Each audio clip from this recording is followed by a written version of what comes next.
Hi guys, it's Arsh, and in today's session I'm going to be talking about the all-important budget of 2021 and what that has brought, and more importantly just a bit of personal feedback as to what I think of what's going to happen, but more importantly how this will be implemented. So I want to say a quick hello to all new subscribers and guys that have been following me for a while. Hopefully you're enjoying the channel, hopefully you're really taking away some real knowledge from the channel. If you haven't already done so, please press subscribe and press that notification bell as well so you get notified every time I release a new video.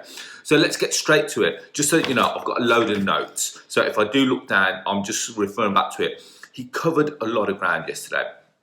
First thing I do want to say is that, you know what, Rishi Sunak, you've done yourself so proud. So many people have got so much respect for you for what you've done and how you've managed to carry us through COVID-19 and actually try and keep the economy going as much as you can. So I believe there's I'm a big fan of Rishi, and more importantly I think he is probably the best person to take up the next post at number 10 Downing Street.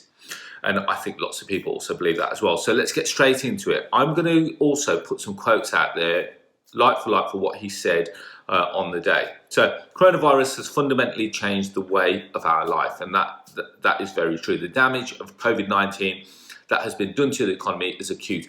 Over 700,000 people lost their jobs. That's lost their jobs. That's not even taking into consideration the people that have been furloughed, that have not lost their jobs, but in essence what we could say has been in limbo.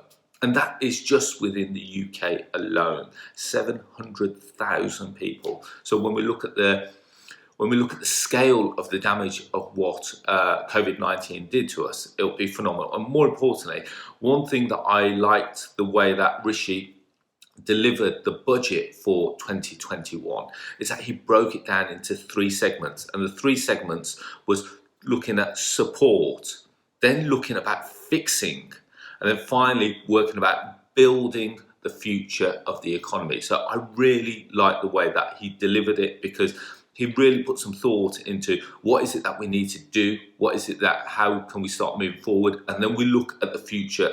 And so I'm going to continue with the theme as to how he's broken it down, because I think it's a great way to move this forward. So he said that protecting, creating and supporting jobs remained his highest priority. So you can see that all throughout the budget and the announcement, he was talking about how can we sustain the economy, how can we start to build the economy, but more importantly, how can we do it where it's not going to cause any further damage. And I really like the way that he presented that. So let's look at stage number one, support.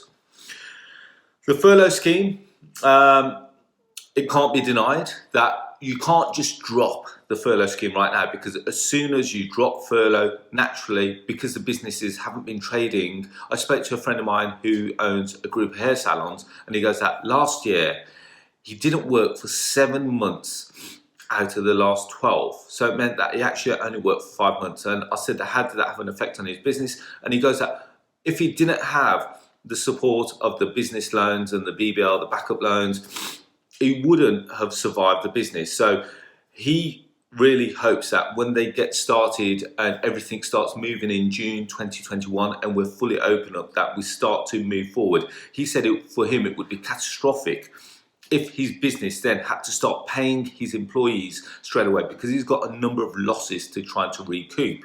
So the fact that the Chancellor of the Exchequer has said in the budget for 2021, the furlough scheme will be extended up until the end of September. Now, this is giving people the opportunity. So when they start coming out of lockdown, and remember there's 3 tiers of coming out of lockdown. We've got the April, we've got the May, and then we've got the June.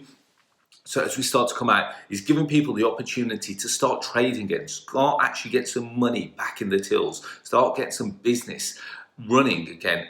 As a result, hopefully, and we say hopefully, that people are going to start to come out and start utilising the businesses again, like the restaurants, like the hair salons, like the beauty salons, like the gyms, and also, more importantly, the retail. Retail's been hit massively in COVID-19. The aim is to get them start trading, and as a result of that, hopefully by the end of September 2021, they will reduce, if not end, the furlough payment scheme, which means that then the economy starts to almost start to pay itself back. We'll talk about paying itself back shortly. He's going to continue to give grants for the self-employed, and I think this is, again, really important because, again, lots of self-employed people have been hit really hard in COVID-19. Yes, they've had lots of grants, but when you look at the scale as to what they were earning back in 2018, 2019, to what they earned between 2019 to 2021, they took a massive dip in their income. So the fact that they're going to get some grants to continue to support them is a lifeline. But again, remember, it is a grant, it's another support. I still think that we're living in a bit of a bubble because everything that we get, you can imagine that at the moment we're having money thrown at us left, right and centre. So we're getting grants, we're getting BBLs, we're getting support from furlough, etc., etc. So we are still in a bit of a bubble, but the aim of this budget is to bring us out of that bubble. He talks about incentives and initiatives for vulnerable and young people to try and get them back into work. And one of the things that he's done is tried to give incentive payments for businesses to take on new apprentices. So not is he saying that, okay, we've got 700,000 people that became unemployed as a result of COVID. He's now saying, well, how can we help businesses to allow them to start taking people back on through apprentice style schemes? So that will work really well and it'll help people, especially if they've laid off people, if employers have laid off people and they're a little bit cautious or they're a little bit nervous about taking on new people. This incentive will hopefully help people to get back into employment. Moving on, he's also talked about other support for businesses. And what these are called the restart grants, which is going to help businesses to open back up. And he's put aside another £5 billion worth of new grants to allow businesses to get started. For those that have been shut for such a long time, they need to probably do some remarketing, they need to get some rebranding, they need to basically attract their customers back into their business. He wants to give people some funds to be able to allow them to get moving. So as you can see, this is all part of the support package to get us back up and running. There's lots of other little bits that he's offering out, like a recovery loan system, which will be introduced to replace the bounce back loans. And also what he's also suggesting that in the hospitality trade itself, the 5% reduced rate of the VAT will be extended for 6 months up until the 30th of September. So that's all part of the support package. And as the word support suggests, he wants to help us get us back out, up and trading. One thing we will touch on is obviously for the property industry is that stamp duty has been a massive talking point. So what is he going to do with stamp duty? So for the last 18 months, shall we say, stamp duty has not been applicable for up to properties up to £500,000. That is if you're a homeowner. If you're still a property investor, you would have still had to pay the 3% levy charge. However, that was due to end on the 31st of March 2021. He's decided to extend that to the 30th of June 2021, and then there'll be a tapered extension of stamp duty up until the 30th of September. So he's going to break it down. So from the 1st of October 2021, it goes back to the standard stamp duty that we would have known of. Anything up to 125,000 is zero rated, then 125,000 upwards, it then starts tiering up to 1, 2, 3, 5%, etc., depending on the value of the property. What's also really important is that he's paid a lot of attention to the property industry. Now, when we say that, he's also provided a mortgage guarantee. So when he's looking at this budget, he said that not only do I want to help businesses, but I also want to help people get back onto a property ladder. Now, this is quite interesting if I'm honest, because he's provided a mortgage guarantee, which is to first-time buyers, saying that they're going to get 95% loan to value. So they're going to get a mortgage product of 95% loan to value. So if you're buying a property for £100,000, you're going to be able to get a mortgage for up to £95,000. And many of the largest lenders will be offering these loans as of the next month. So we're talking from April 2021, and support is being extended long before the end of the roadmap. Now, what he's basically saying is that, guys, I want you to get into your own property. Now, one thing that I have a little bit of an issue about this is the serviceability of it. So in order for you to get a 95% loan to value, naturally you're lending a lot more money than what you would normally. So normally the home buyers would have had to put around a 10% deposit. So if you're buying a property for £100,000, you would have had to borrow around £90,000, and what they would have looked at is your service and affordability to pay that loan or pay the monthly payments of £90,000. Now, if we've increased that by 5% again, so up to 95,000, how are people going to be able to afford this? Now, we've already talked about the furlough scheme, so it didn't take into consideration, and obviously at the moment we don't know how it's going to work on the 95% loans, but from a serviceability point of view, naturally, are people going to be able to afford that extra push? Yes, it's lowering the barrier to entry. And when we say that, so previously at a £100,000 purchase, they would have needed a 10% deposit, then you've got what would have been stamp duty on £100,000, and then you've got your legal fees, you've got your surveyor's fees, etc., etc. So to get involved, it would have been around £15,000. Now, as a result of a higher lending, it means that they need a smaller deposit, so it needs 5% deposit, then you've got your you don't need stamp duty again, but you need your legal costs, bits and pieces. So you're going to be looking the best part between £8,000 and £10,000 to get in that property, which is almost a massive reduction from what it was previously. But it does mean that your monthly payment is going to increase. But if these guys are on furlough, or I appreciate that I'm looking at this from a bit of a negative perspective right now, but if they're on a limited income so far, and then they've just pushed the mortgage payments up every month, is that going to put a bit of a stress on the buyer? But naturally, I can imagine that the banks are going to do a stress test on anyone that's interested in a 95% product to make sure that they can afford it, not only for the short term, but also for the long term. So that's part of the support package. Moving into fixing the country's finances. So this is step 2. So he's talked about, here's what we're going to do to get you started. Now let's get moving forward, and how can we fix the country's finances? He did say it's going to take decades to pay back the borrowing of COVID-19 support measures. And let's face it, he's gone way and above to actually give us all the support that he could. How many billions of pounds has he found to help us? So BBL, the bounce back loans, all the grants for the hospitality, for the employers and for the employees. You've got the furlough schemes, everything that they've done. How long is it going to take for them to recover that? The government is currently borrowing 17% of the national income, and that's what he said. And what they're looking at, it says that, and he's been very clear, he goes that the interest rates cannot stay this low forever. So he's starting to sow the seed to say, guys, okay, we've gave you all this support, but at some point we need to recover it. So he's starting to say, guys, we've had some bad times, we've tried to support you along the way, but as a result of that, it is going to increase. So there are 2 things the government are going to do to fix the public finances. The first thing that they're going to do is freeze the personal tax thresholds, but they will be increased next year. And they're talking about tackling fraud in COVID schemes. I'm not really too worried about that right now. What I want to try and do is hit on the points. So in April 2023, the rate of the corporation tax will increase to 25%.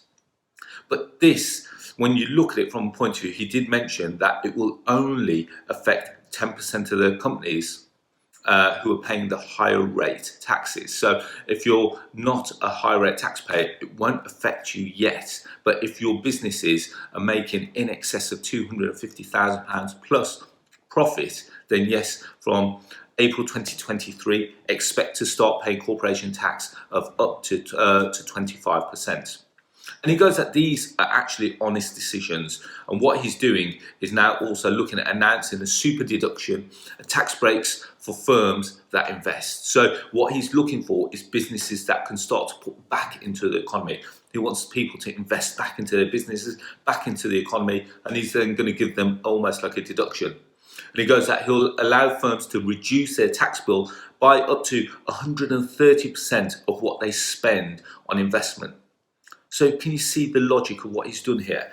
And it's quite interesting that he's broken it down. He says, I want to support you. I want to get you back up and you're running, but I also want you to play your part. and bring yourself back in and invest in your business as well. He goes, under the current rule, it means that a firm spending, let's just say £10 million on equipment, gets a £2.6 million tax reduction. Under this plan, it would get one worth around 30 million, he says. He goes, this has not been tried, but he thinks that it could boost investment by up to 10%. So again, he's looking at ways that he can pump money back into the economy and get it fixing the country's finances. And then finally, stage number 3 is the future of the economy. So we've looked at the support, we've looked at how we can start to fix. Now we're looking at stage number 3, which is the future of the economy.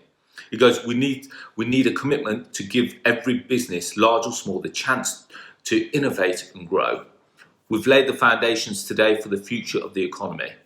And one thing they're doing is they're looking at initiatives to help grow, and will provide training for businesses. They're going to help grow digital businesses, to help small businesses with their online activity. They want to become almost like a scientific superpower. So there's lots that they're looking at. Is that the future of the economy? They're saying we've had some really bad times. Now, as a result of steps 1 and 2, we should now start looking to get back to what they would have considered normality. They're looking at different ways that they can attract a new visa to attract people with skills to our country. And what they're trying to say is that, yes, okay, we're now out of the EU, but that doesn't mean that we stop trading or we don't have the skills from other people from countries. Let's bring them in. Let's see how we can evolve as a country as well. And that our economy depends on remaining a United Kingdom. So there's some real powerful messages in there, and I really like the way that it was presented, and more importantly, I like the way that he broke it down in the 3 stages, saying had bad times. So I hate to present it in this manner, but the way that I've made it, kind of interpreted it, was my book is called Boom, Bust and Back Again, which is on Amazon. It's not meant to be a plug, by the way, but when we refer to it like that, we've got the boom, we've had the good times, went to the bust, which is COVID-19. Back again is part of the recovery process. So we've got some real good times ahead of us. You know, if they're continuing to support us as people and as businesses and as the United Kingdom, there's no reason why we can't get back to the good times, and more importantly, get to a point where all of our businesses are trading, and as a result, we start to flourish again as an economy.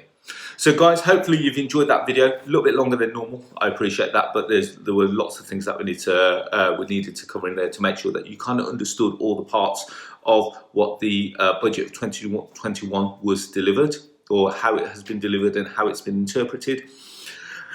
As always, guys, if you've liked the video, please like and share. If you want to connect with me on social media, you can find me on Facebook, YouTube, you're on YouTube, Facebook, Instagram, LinkedIn, Twitter, and Clubhouse under the handle of Arsh. If you like more free information like this, or you just want a bit more, if you want another piece of knowledge, shall we say, I release a podcast every Tuesday at 6 a.m. It's called The Property Rebel, so you can go to all podcast platforms, Spotify, Stitcher, Apple Podcasts, Google Podcasts, etc. and just literally search for The Property Rebel. It's released every Tuesday at 6 a.m. and it's approximately 15 minutes. So it's a bite size of information, and it's released to you every week. Finally, if you haven't already done so, have you downloaded the Property Investor app? It's the UK's first property investment platform, which showcases all kinds of deals all over the UK. So whether you're looking at below market value deal, lease option deal, rent to rent deal, we've got them all there. So you can find it by going to the App Store, type in Property Investor, or go to our website, propertyinvestораpp.co.uk. We've got over 200 properties on the app, and it's completely free for you to download, and you'll see these opportunities within 2 minutes of registering. So go to the App Store, type in Property Investor, or go to the website, propertyinvestораpp.co.uk. So guys, on that note, we've got what I would consider, we're coming out the other end. We're coming out the other end. We can now see light at the end of the tunnel. Let's keep pushing on, guys. Let's keep remaining positive, but more importantly, let's keep looking after one another. On that note, guys, I wish you all to be safe, well, and happy, and I speak to you all very soon. Thank you, and bye-bye.